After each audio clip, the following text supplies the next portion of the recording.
She was once a barefoot girl, peeking through a classroom window, the daughter of a madwoman, rejected by society, forgotten by the world. But today, she's no longer on the streets. She's back in school, this time in one of the best private schools in town, under the care of a powerful billionaire, while her mentally ill mother receives treatment in a top psychiatric hospital. But will her mother ever recover? Will Shola finish her education? Or will Chief Agu, like Auntie Linda before him, disappear just when she needs him most? Well, sit back, relax, and grab your popcorn. This story will leave you speechless. And if you're just tuning in, please subscribe. And don't forget to like this video to support more powerful stories like this. Let's dive in. The air inside the courtroom was still, so still, it felt like time itself was holding its breath. Shola sat quietly between Chief Agu and Jessica, her palms sweaty, heart thumping in her chest like a wild drum. She wore a simple navy blue dress, freshly ironed by one of the housemaids. Her shoes, her very first pair of real leather flats, pinched her toes slightly, but she didn't mind. Today wasn't about comfort. It was about belonging.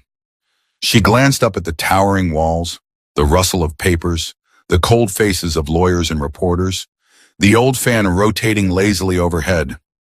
Everything felt too big, too official. She was just a girl from the street, wasn't she? Shola Agu. Her name, spoken aloud by the judge. She flinched. Yes, sir, she whispered, barely audible. The judge was a tall man with gray sideburns and glasses that slid down the bridge of his nose every few seconds. But his eyes were kind, softer than she expected. Do you understand why we're here today? Shola swallowed. Yes, sir. Chief Agu wants to adopt me. And how do you feel about that?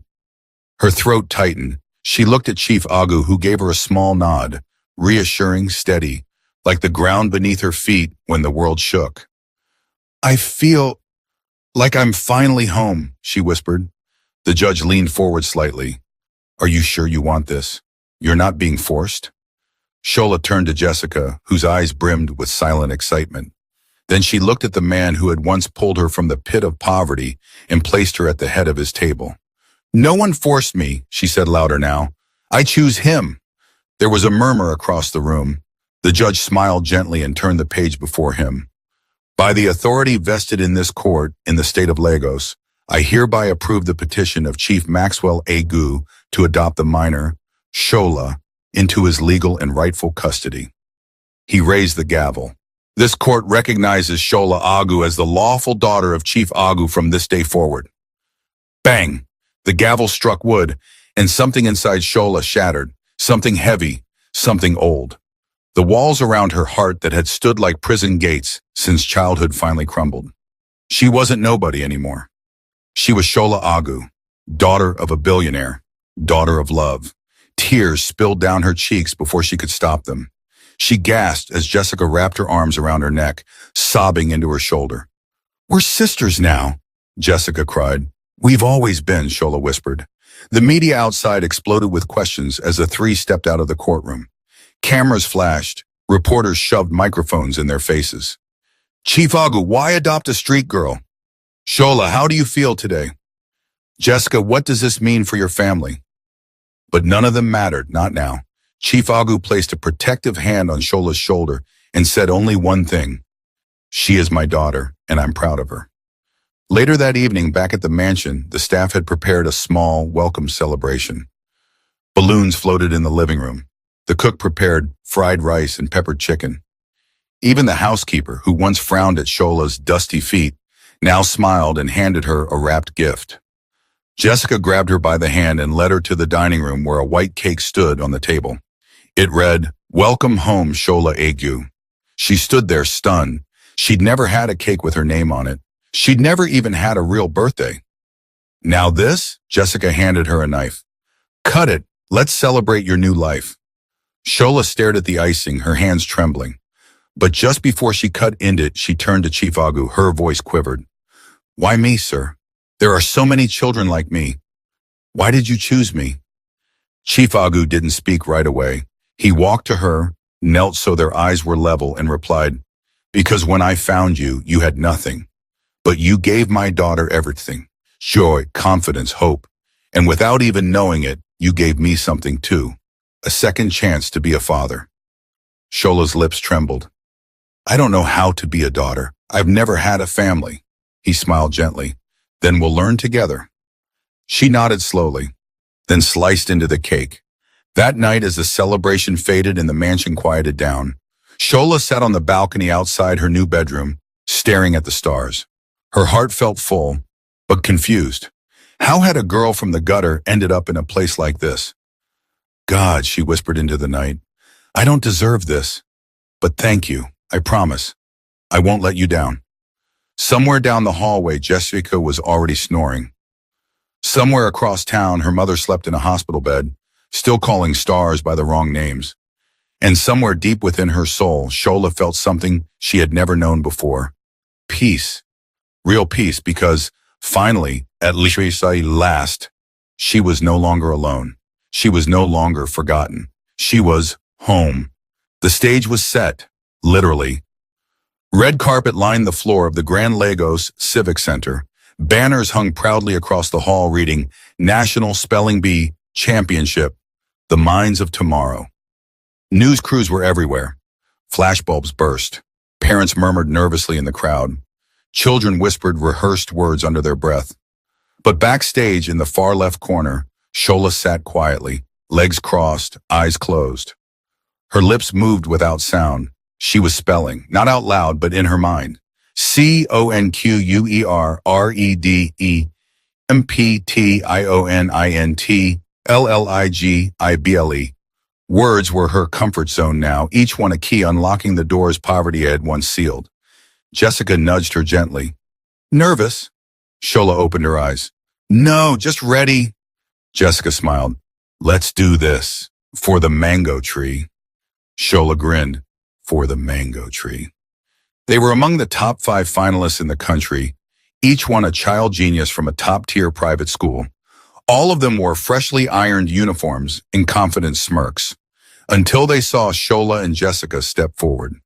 The announcer took the stage. Welcome, ladies and gentlemen. We are down to our final 3 contestants. Applause erupted. From Queen's Crest International, Miss Jessica Agu and Miss Shola Agu. The crowd murmured. Some whispered, that's the girl from the news. The one Chief Agu adopted. Wasn't she homeless? Shola heard them, but she didn't flinch. She looked out at the front row where Chief Agu sat in a gray caftan, calm and composed. His eyes met hers. He gave a slow, firm nod. She nodded back. The spelling rounds began. One by one, students were eliminated. Words twisted tongues. Nerves betrayed sharp minds. But Shola, she flowed like water, her voice steady, her memory flawless. Philanthropy, ecclesiastical, ubiquitous, correct, correct, correct. Jessica was just behind her, matching her for every round. The 2 girls, now known nationwide as the Queens of Queen's Crest, became the talk of the room. And then, well, it came down to just 2. Jessica, Shola, best friends, sisters, now rivals. The announcer cleared his throat. Miss Jessica Agu, please step forward. Jessica adjusted her collar and approached the microphone. Your word is chiaroscuro. Jessica blinked. Chiaroscuro. She took a breath. CHIAROSCUREO. The judge's eyebrows twitched. A buzzer rang. The announcer winced. Incorrect, it's CHIAROSCURO, no E. Jessica bit her lip, face falling, but she turned and gave Shola a thumbs up. No bitterness, no envy, just pride. It was now Shola's turn. The hall was silent. The announcer stepped forward.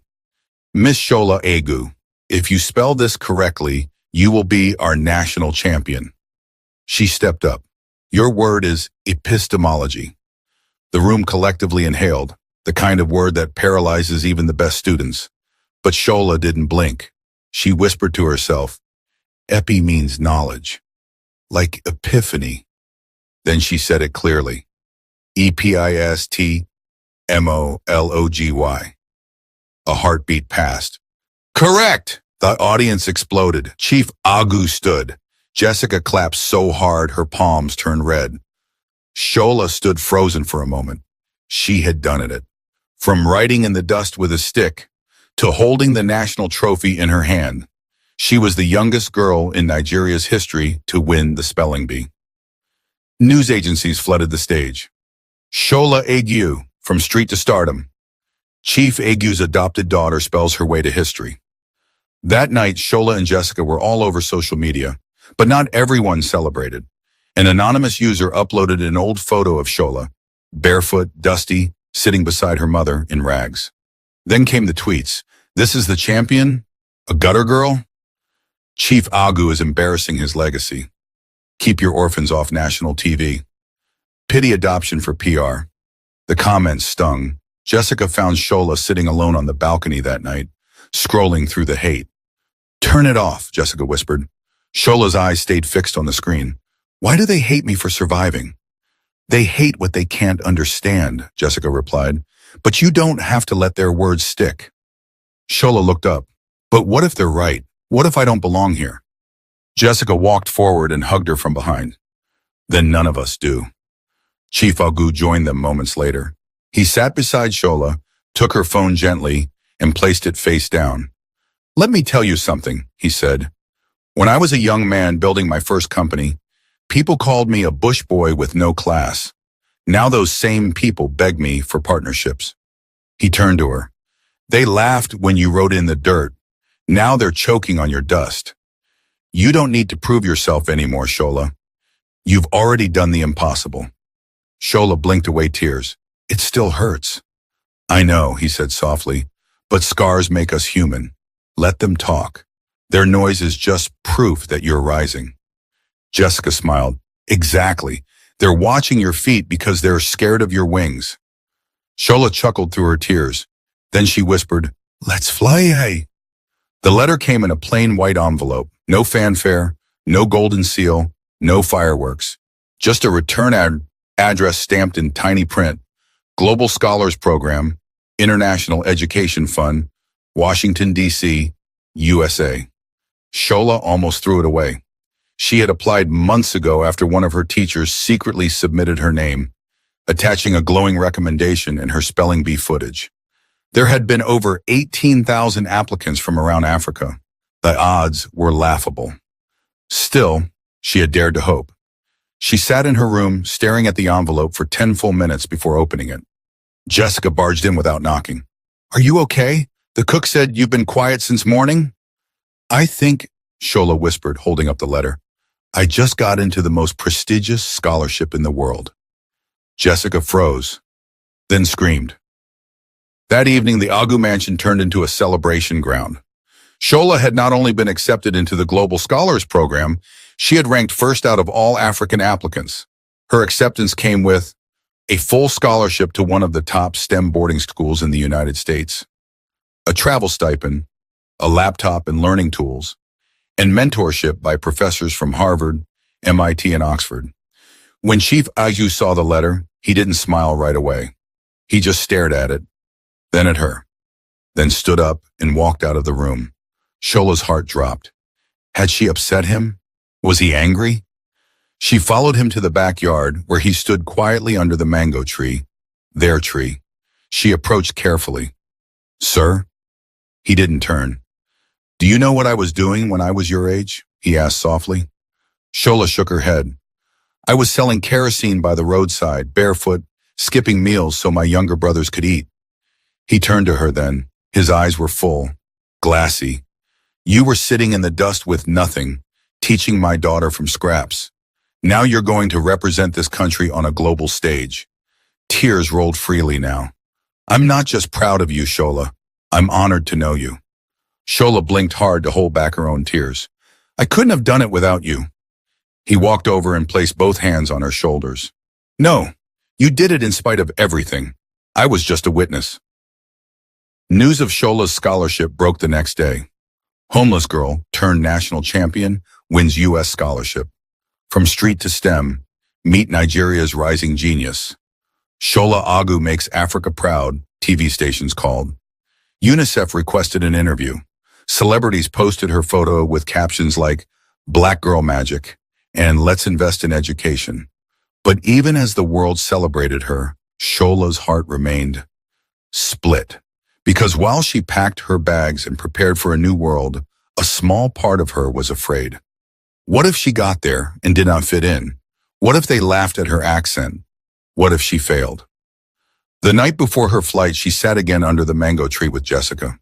The breeze was soft, the moon full. Jessica plaited Shola's hair slowly, both of them in silence. "I'm going to miss you," Jessica finally said. Shola nodded. "Me too. I wish I could come with you." "You'll visit," Shola said quickly, "and I'll call every day." Jessica sighed. "Promise me something." "Anything. No matter how big your world gets, don't forget who you are." Shola smiled. "I'll never forget. I'm the daughter of a mad woman and the sister of the bravest girl. I know." They both laughed through tears. The next morning, the convoy left for the airport. Shola wore a navy blue blazer with gold buttons, the uniform of the Global Scholars Program. Her passport was tucked safely in her bag, along with photos of Jessica and a worn-out notepad she refused to throw away. As they reached the terminal, Chief Agu pulled her aside. "There's something I need to give you." He handed her a black box. She opened it slowly. Inside was a gold necklace, a small pendant carved in the shape of a mango leaf. She looked up, stunned. "I had it made," and he said, "so you'll never forget where you came from." Shola's eyes blurred with tears. He fastened it around her neck, then hugged her. The longest, strongest hug she'd ever received.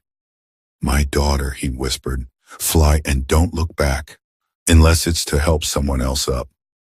She nodded against his chest. "I will." As she boarded the plane, she turned one last time. Jessica stood at the glass, waving furiously, tears streaming down her cheeks. Chief Agu stood beside her, hand on Jessica's shoulder.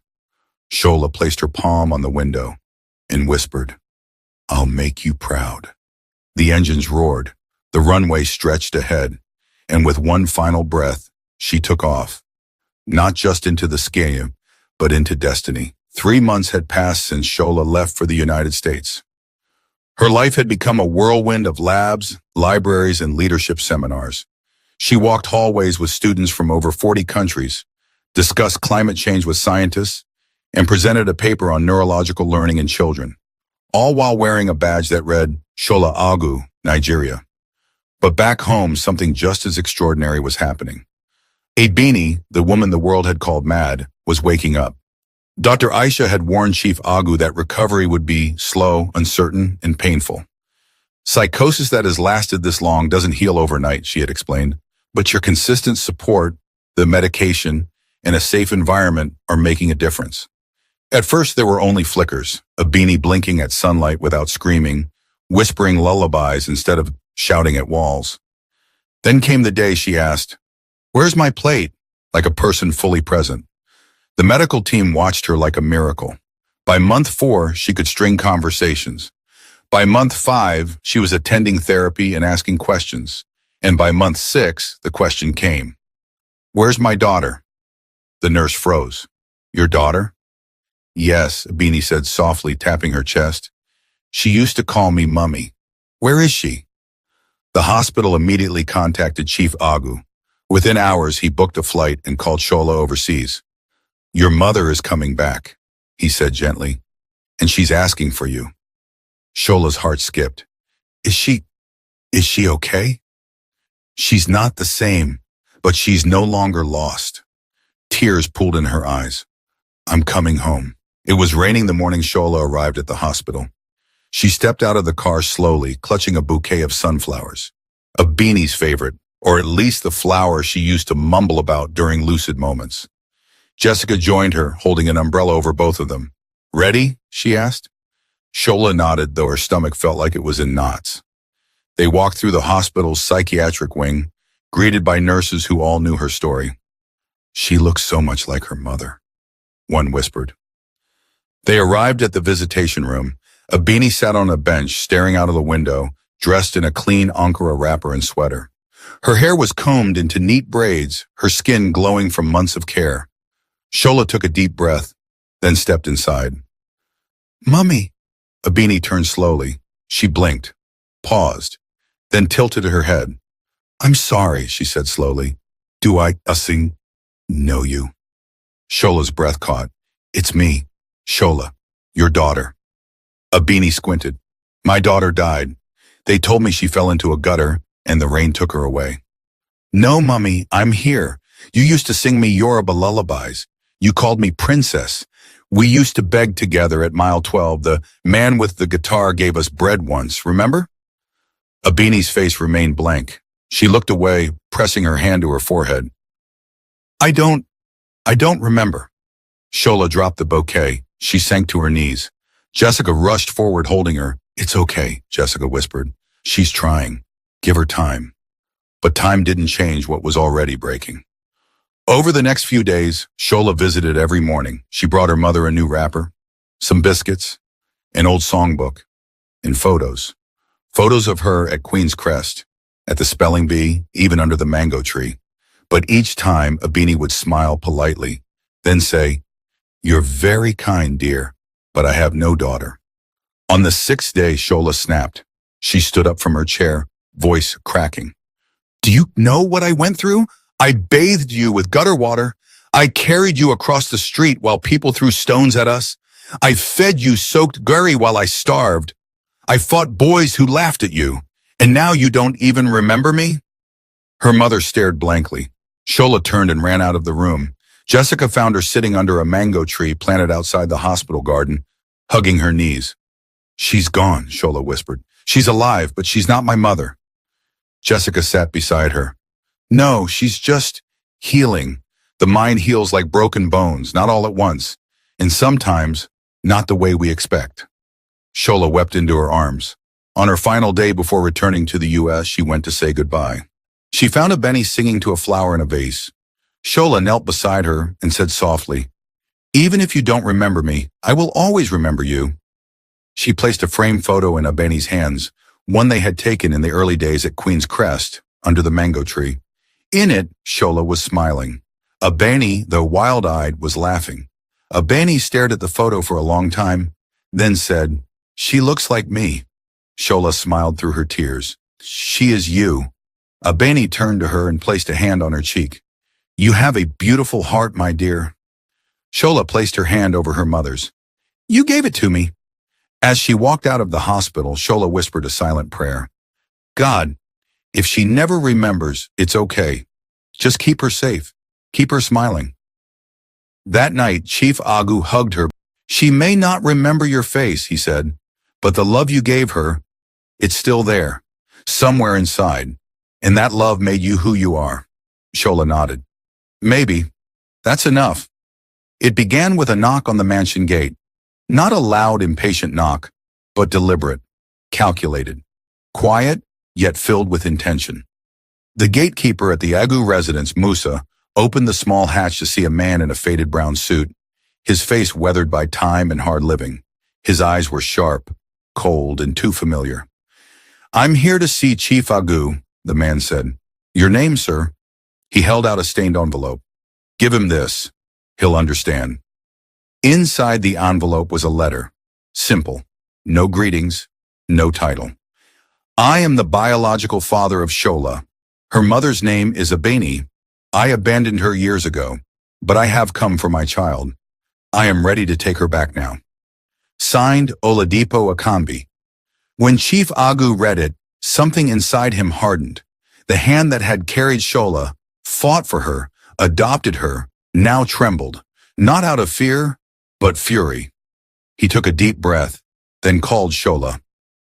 When she walked into the study, she saw a man sitting across from Chief Agu, tall, dark-skinned, with a crooked smile and eyes that scanned her like property. Shola paused at the door. Chief Agu stood. Shola, this is Mr. Oladipo. He claims to be your biological father. The room froze. She blinked. My what?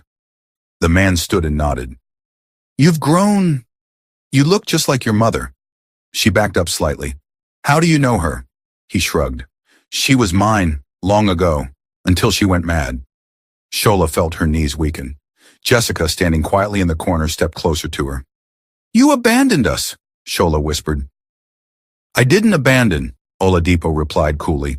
I left. There's a difference. Your mother was never stable. She was dangerous. I couldn't raise a child in that mess. You told her to abort me, Shola said, her voice cracking. She told me, and you disappeared for over a decade. I was scared, he barked. I was young. I had nothing. But now, you're somebody. You're a star. I came to take you home. Chief Agu's voice sliced through the air. She has a home, Oladipo sneered. You think money makes you her father? You think adoption papers erase blood? She's my daughter in every way that counts, Chief Agu said calmly. You only showed up after the world began clapping. Oladipo stepped forward. I don't want your money, sir. I just want my child, my flesh, my legacy. Shola stood frozen between two men, one who helped create her body, the other who saved her soul. I don't even know you, she whispered. You weren't there when I was sick, when I slept in gutters, when I begged for food, when I held my mother as she screamed in the middle of traffic. You weren't there. I didn't know you were alive, he shouted. Yet you knew to come when I made headlines, Shola replied. Oladipo's eyes narrowed. If you don't come willingly, we can take this to court. You're a minor, and I'm your blood. Silence. Then Chief Agu nodded. Fine. We'll let the court decide. And so it began. The legal battle shook the city. Social media buzzed. Some supported Oladipo. He made a mistake, but he's still her father. She has a right to know her real roots. Others stood with Chief Agu. A man who runs from fatherhood should never be allowed to return just to reap glory. Shola was a street girl until Chief Agu stepped in. Blood doesn't raise a child, love does. The court demanded DNA testing. It confirmed it. Oladipo was Shola's biological father. But the final verdict depended on one thing, Shola's own testimony. Would she return to a man who left her for dead, or stay with the one who fought to bring her back to life? The courtroom was silent, yet it roared with tension. Papers rustled, shoes scraped. A dozen reporters huddled near the back, pens poised. But all eyes were on one girl, Shola. She stood alone, small in size, but towering in presence. Her braids were pulled neatly into a bun. She wore a navy blazer with gold buttons, Queen's Crest uniform. Her posture was straight, but her fingers trembled ever so slightly. The judge adjusted his glasses and leaned forward. Miss Shola Agu, before this court gives its ruling, you have the right to be heard. Who do you choose to be your legal guardian going forward? For a moment, no one breathed. Shola took a step forward and looked at the two men seated at opposite sides of the courtroom. To the left sat Oladipo Akambi, her biological father. He wore a borrowed suit and had a legal team behind him, paid by a sponsor who smelled publicity. He looked uncomfortable in the role of father, but desperate for relevance. To the right sat Chief Maxwell Agu, dignified in a dark blue caftan, his eyes calm but unreadable. He hadn't said much throughout the trial, letting his love and his record speak louder than any testimony. Shola turned back to the judge. Her voice was soft at first. When I was born, one man gave me life, but then he left. She swallowed hard. My mother begged him to stay. He walked away. He never returned, never checked on us. Not once. Not when we slept in gutters. Not when we were starving. Not when people called us cursed or... Her eyes filled, but she held her composure. I used to dream he'd come back and say sorry. That he'd kneel down and hug me and say, I was wrong. But he didn't. He only came back when I was on the news, when I won. When I was worth something. She turned to look directly at Oladipo. I forgive you, sir, but I don't owe you my future. The courtroom shifted. Whispers, stunned glances. Shola turned again to Chief Agu. But this man found me in rags, under a mango tree, teaching his daughter with a stick in the dirt. I didn't ask for help. I didn't even know how to ask. But he gave me more than help. She placed a hand on her heart. He gave me a name, a bed, a toothbrush, a chance, she smiled. He taught me what it means to be loved. And never once has he asked for anything in return. Tears now streamed down her cheeks. but her voice only grew stronger. So I choose him. I choose Chief Maxwell Agu, not because he's rich, not because he's famous, but because he saw me when the world walked past me. She turned back to the judge. I choose the man who gave me life by loving me, not just the one who helped me exist. Silence. Then a single clap. It came from the back of the room. Jessica, who had snuck into the gallery, her eyes wet with pride. More claps followed. The judge tapped his gavel gently. This court hereby rules in favor of continued custody under Chief Maxwell Agu. All biological claims are considered closed. This case is settled. Outside, the media swarmed. Microphones, cameras, flashes. Shola, what do you say to those who say blood is thicker than water? Did you reject your father for money? What happens to your real family now? Shola simply raised her chin and said, "Love is thicker than blood," and walked into Chief Agu's waiting arms. That evening back at the mansion, there was no party, no press conference, just peace, the kind of quiet that wraps around you like a warm blanket. Jessica, barefoot, sat cross-legged on the rug as Shola curled up beside her on the couch. "I was scared," Shola whispered. Jessica grinned. "You didn't look scared. You looked like a queen." Shola smiled, but her eyes turned distant.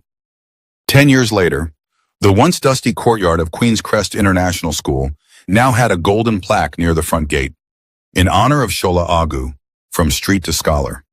Inside the grand event hall, lights shimmered from crystal chandeliers, soft music played from a string quartet, and guests in suits and gowns gathered in celebration. Cameras flashed as two women stepped onto the red carpet arm in arm. Dr. Shola Agu, now 22, radiant in a fitted green gown, her name embroidered in gold thread along the hem. And beside her, Barrister Jessica Agu, dressed in deep blue, the same color she wore the day they met under the mango tree. The two sisters, one student and teacher, now stood as equals. Icons, leaders, change makers. Shola had just completed her medical degree with distinction.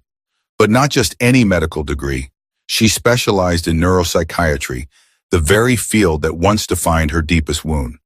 She now walked hospital corridors with confidence, diagnosing patients, treating trauma, and restoring dignity to those whom the world had labeled crazy.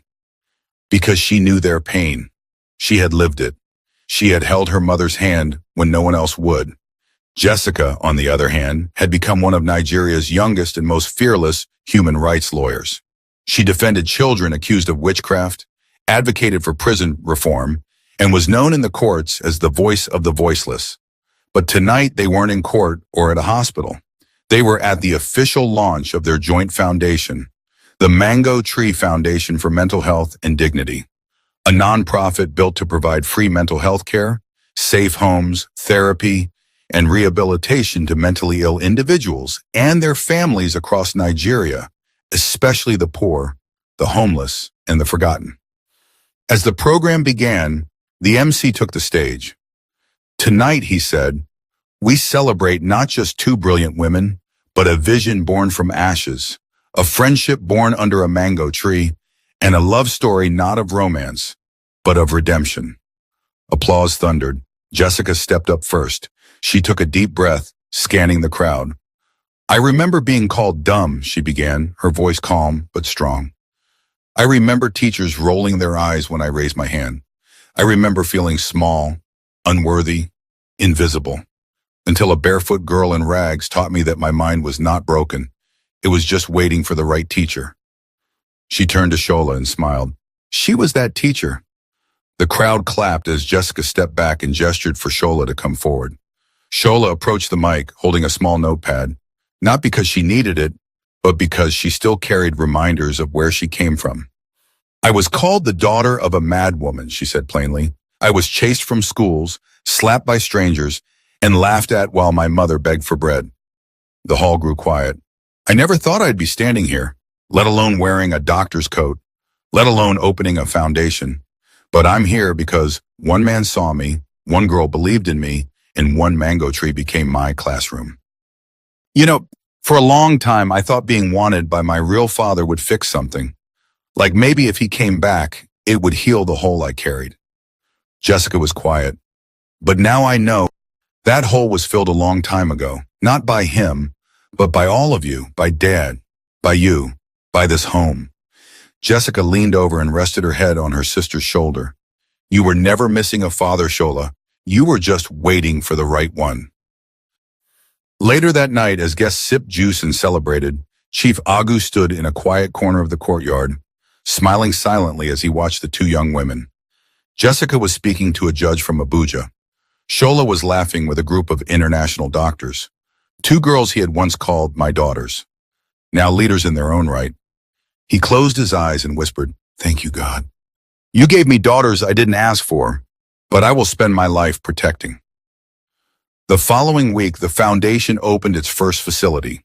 It was a bright, clean space in Lagos mainland, offering free therapy, medication, meals, and shelter to people suffering from schizophrenia, bipolar disorder, postpartum depression, and trauma. The reception area had a mural on one wall, a large painting of a mango tree, with two girls sitting underneath it, one in a blazer, one in a ragged dress, both smiling. Above them were words written in golden ink, "Wounds can teach what textbooks cannot. Dignity is a human right. No mind is too broken to heal." On the day of the ribbon cutting, a familiar face walked in. Abini, Shola's mother, now stable, living in a group home and helping teach art therapy to other patients. When she saw the mural, she paused. "That's beautiful," she whispered. "It looks like someone I used to know." Shola smiled from behind the desk. She didn't correct her. She didn't need to, because some memories live in the heart, even when the mind forgets. And so, the daughter of a madwoman became a healer of the mind, and the girl once called dumb became a defender of truth. Together, they built not just a foundation, but a future. The sun was beginning to set over Lagos, casting long golden shadows across the courtyard of the newly opened Mango Tree Foundation. Children played by the side garden. A woman in a lilac headscarf swept the front steps, humming softly. Inside the hall, soft gospel music played over the speakers as nurses handed out evening medication to the residents. But outside, under the real mango tree planted at the center of the compound, Shola sat alone, barefoot, peaceful, no security guards, no cameras, no media attention. Just her, a gentle breeze, and the quiet rustle of mango leaves overhead. She was no longer the girl who had hidden behind school windows. She was Dr. Shola Agu, one of the youngest neuropsychiatrists in the country. But even with all the titles and accolades, she still returned to this tree, because it was under a mango tree where her life had changed, where she first taught, where she was first seen, where hope was born. Footsteps approached behind her. "You're hiding again," Jessica teased, plopping beside her on the grass in a crisp white blouse and black heels. "I'm reflecting," Shola replied, eyes still closed. Jessica grinned. Same thing." They sat in silence for a while, watching the sky change color. "Do you ever miss it?" Jessica asked suddenly.